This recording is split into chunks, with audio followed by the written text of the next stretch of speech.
Millions of years ago, when humans and gods didn't exist in the universe, there lived a supernatural entity called the Titans. They were the most powerful and divine creatures, but their reign was ended by their own sons, Zeus, Poseidon, and Hades. The oldest brother Zeus was the smartest of the lot. He convinced his brother Hades to create a beast with his powers, a beast so strong and evil that it could defeat their parents. From Hades' flesh, the unspeakable horror of Kraken was born, who ended the Titans and gave immense power to the brothers. During the distribution of their parents' powers, Zeus gets to be the god of the heavens, and Poseidon gets to be the god of the sea. But Hades is tricked by Zeus into being the bearer of the trauma and sadness of the Underworld. Next, Zeus creates humans whose prayers keep him and other gods immortal. At the same time, Hades uses humans' fear to gain powers. However, as time passes, war and suffering multiply in the world that Zeus once thought was perfect. People start questioning why their father would put them through such hell, and their trust in God starts to fade, hinting towards a terrifying thought of a battle between gods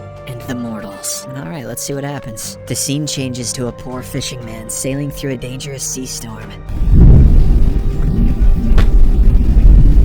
Far away, in the dead of the sea, he sees a coffin-like box floating towards him. He somehow fishes it into his boat and comes across a horrifying sight. Inside the coffin is the corpse of a mother holding her newborn baby, who is fortunately still alive. The fisherman takes the baby boy into his arms and swears to protect and feed him. Somewhere nearby, a mysterious woman is watching them intensely. When the kid grows up to be a teen, the fisherman's wife gets pregnant. While the boy is afraid his father will forget him after holding his own blood in his arms, he is assured that their bond is stronger than any relation by blood. Time passes, and the kid one day becomes a brave fisherman named Perseus. He has a little sister who he loves more than anything in the world, and a loving family of 4. By now, human rebellion against the gods has multiplied. Several nations have burned sacred statues, led forces to Olympus, and stopped praying altogether, all of which have posed a great threat to the lives of the immortals. One afternoon, Perseus, with his family, is on his boat traveling a long way to fish. However, even after hours of trying, their nets come back empty. His father blames the gods for punishing them with hunger and starvation, while his mother claims that at least they are blessed with life. Perseus stands neutral to the conversation, as his only concern is his starving family. Suddenly, they see a massive statue of Zeus being attacked by some men. They are soldiers of the country named Argos, whose king had ordered them to knock down the statue. After the massive art of concrete falls, there is a moment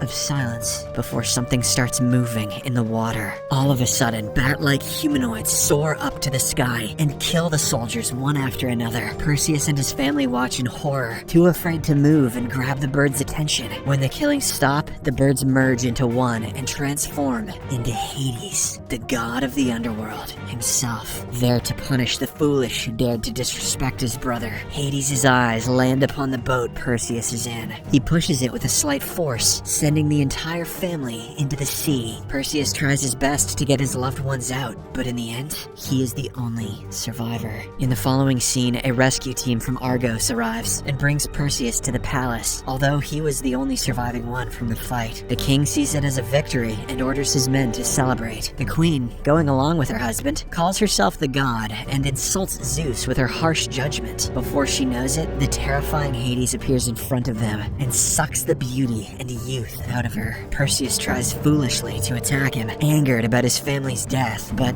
a woman stops him. Since human fear feeds Hades' power, he doesn't want to simply kill everyone in the palace. Instead, he gives them a choice. They offer their beautiful princess as a sacrifice to him, or the unspeakable horror of Kraken will be freed upon Argos. After announcing that the king has the next 10 days to decide, Hades turns towards Perseus. He freezes for a second and calls him the son of Zeus before disappearing. Perseus doesn't know what to make of his words, but everyone else figures out that he is a demigod, the offspring of a god and a human. He is thrown in prison and tortured in hopes that he will find a way to save the city. The kind-hearted princess tries to stop the soldiers. She is happily ready to sacrifice her life if it means that her people will get to live. But the king doesn't want that. In the next scene, a woman is allowed to meet Perseus in prison. She is the same mysterious woman who was around when the fisherman found Perseus, and the same one who stopped him from attacking Hades earlier. She introduces herself as Io, immortal who once refused the advancement of a god and was cursed to never age or die. But Io explains that she had to watch all of her loved ones die and live on without them. Since she has been alive for almost 1,000 years, she knows everything about Perseus, his mother, and the story of how they ended up in the sea. Several years ago, the rebellion king of a country led a large army towards Olympus, angering the gods. Zeus, who loved humans as his own, didn't want to kill them, so he thought of making an example of the king instead. Disguised as the king, Zeus went to the queen and made love to her. When the king returned from the battle, he found his wife impregnated by his worst enemy. Burning with rage, he put her into a coffin and threw her into the ocean, where she gave birth to Perseus. Perseus finally has answers to how his life came to be, and now his only goal is to kill Hades for revenge. Io explains to him that if he kills the Kraken, Hades will be at his weakest, which is his best chance to kill him. And so, Perseus joins the Argosian soldiers on their journey to find and kill the Kraken.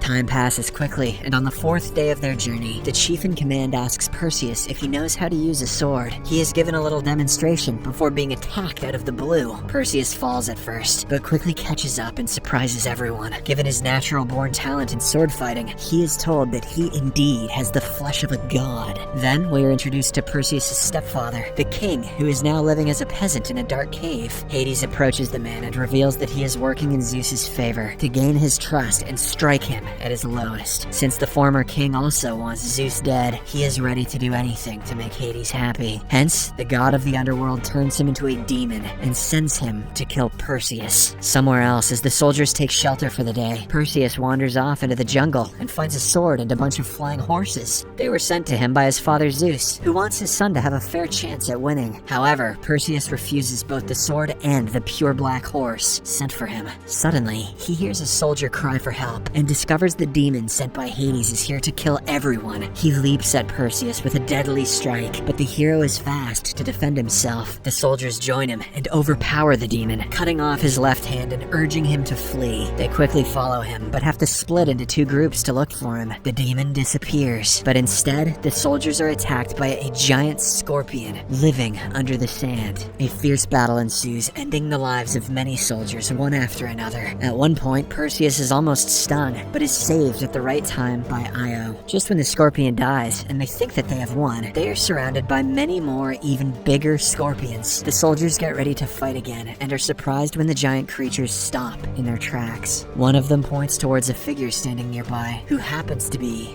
Jinn. They are the creatures who were once humans, but are now charcoal, placed in a human form and bonded with black magic. The commander doesn't trust them, but he agrees to receive help for the night. Suddenly, Perseus falls to the ground because of his injured arm, which has been infected by Hades' venom. In his tent at night, the leader of the Jinn uses black magic to heal the arm. The soldiers misjudge him, which causes a small brawl, but the Jinn explains that his kind has been waiting for ages to see the gods fall, and Perseus is their best hope. In the morning, they ride the scorpions through the desert and reach the Garden of Stygia by evening. Perseus finds out this is the place where the Kraken defeated the Titans. They go deeper into the deserted place to meet the Stygian witches, who know the secret to kill Kraken. Io warns Perseus to be careful and ask the witches only what he needs to know. They go into a cave where they see 3 gruesome witches, one of them carrying an eyeball that helps them all see. The smell of fresh human blood makes them attack the soldiers, but Perseus gets a hold of their eyeball and uses it as leverage to free his mates. The witches then finally reveal that the only way to kill Kraken is through the demoness, Medusa.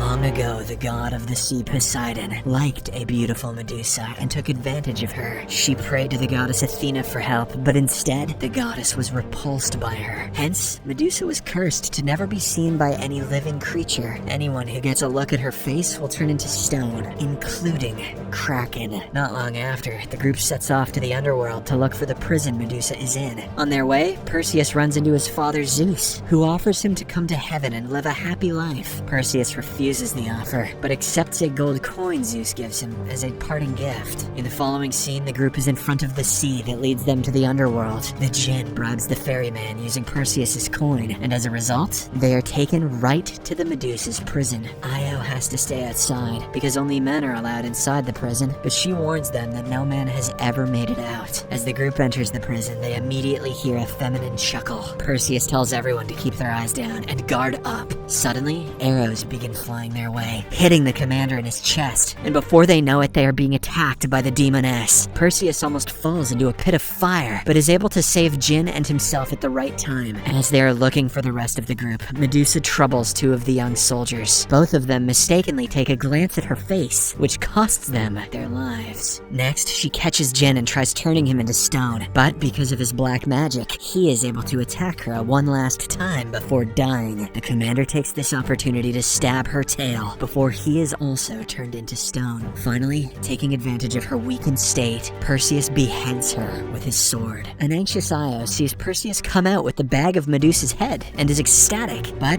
her happiness doesn't last long because she is stabbed to death seconds later by Perseus's stepfather. Before dying, Io gives Perseus the sword he was gifted by Zeus. He finally uses it to defeat the demon and accepts the flying horse as well. At the same time, in Olympus, Hades comes to Zeus to ask for permission to unleash the Kraken, hoping that his children will pray to him again. Zeus allows Hades to do as he pleases. Back in Argos, the people have formed a cult to sacrifice the princess, so the Kraken takes her instead of them. The massive beast is released and begins shaking the city of Argos. Zeus hurriedly asks his brother to stop the chaos because he thought the prayers would help him, but his children are instead scared. Hades laughs at his brother, claiming that he has been a fool and that the people's fear is fueling him. Subsequently, the princess is hung by a bridge as a sacrifice, but the beast doesn't just take her as the people imagined. The humanoid bats are set free to kill anyone they please. The Kraken emerges from the sea and is about to attack the princess when Perseus arrives and climbs up the bridge with Medusa's head. The massive beast turns to stone, and with it, Medusa and the princess also fall into the sea. Before Perseus can do anything, Hades appears in front of him in his weakest state. Perseus uses his magical sword to strike at his uncle, which sends the god back to the Underworld, where he is locked for eternity. Finally, Perseus saves the princess and brings her to the shore. She thanks him and promises to serve the nation as a competent queen. In the last scene, Zeus comes to meet his son, allowing him the choice to remain a human for the rest of his life. The movie ends as he gives his son a special gift by bringing Io back to life.